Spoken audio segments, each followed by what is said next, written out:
না এই হচ্ছে আজকে ডাইরেক্ট অরিজিনাল মধু আসলে শাক ছাড়া মধু নিবেন না জামশেদ গড়ের বাজার বিডি থেকে এই মধু আসছে আজকে এই ভিডিও চেক করব মধু কেমন মধু মধু মধু জি আনিব বেরে দো মাশাআল্লাহ, আনিব সেই। বেরে দো বিসমিল্লাহির রহমানির রহিম ভাঙতে তো এটা তুলেন ভালো করে দুই আঙ্গুল এটা তুল নরমালটা তুলে না তো, একটু ভাঙিয়া তুললা ভাঙিয়া থাকে মুদ শাক নাই সেটা পাতারে করে লইলো পাতারে করে লইলাম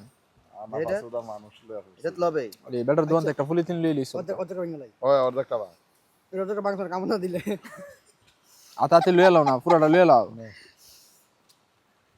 দেখি ভাই চেক করেন চেক করতাম না আমার ইয়াত মধু রিয়া ফেললো না লেগেছে পুরো পুরো লগে লগে ওইরে এই গাড়িত পড়বো গাড়িত লাগবে মধুলে মারামারি ভিতরে আতর